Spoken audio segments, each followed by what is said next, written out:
Mukha namang luto. Malambot naman, oh. Siya, pwede na to. Hi guys. Wala nga pala akong ulam. Pero may talong dito. Binigay sa akin kahapon. Sasapaw ko na lang sa sinaing. Dati kasi ang ginawa ko, pinakulo ko muna yung sinaing nung nag-video ako last time. So ngayon ang gagawin ko, isasabay ko na siya sa sinaing talaga. Bago ko sa ilagay sa rice cooker. Ilalagay ko na yung talong para mas mabilis siyang lumambot kung sakali. Tingnan natin kung maluluto talaga din siya. Okay. Ayan na. Tingnan natin kung maluluto.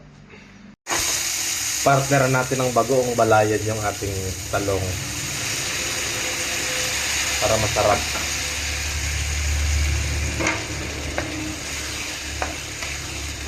Yun, no?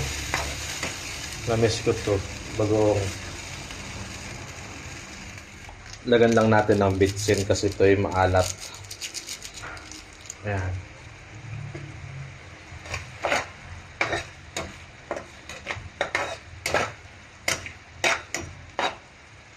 Sarap. Sino hindi nakain ito? Mukha namang luto. Malambot naman, oh. Okay, dahil guys, luto na. Ito lang aking ulam. Namiss ko ang bagoong. Sarap to, bihira lang naman.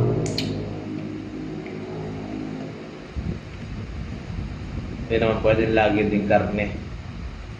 Kahit tayo ng mga ganitong ulam.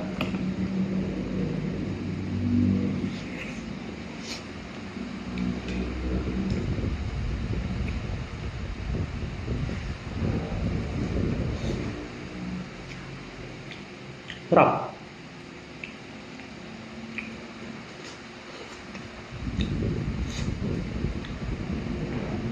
Mainit lang.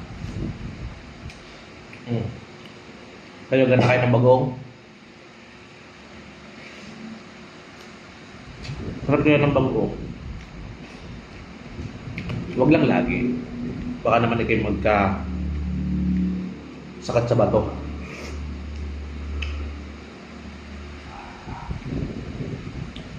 Pero pag madalang, masarap.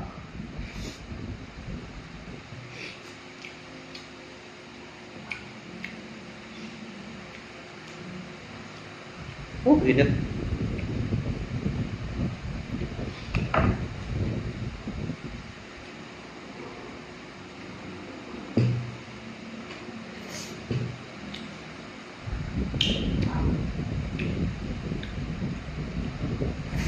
Bye-bye.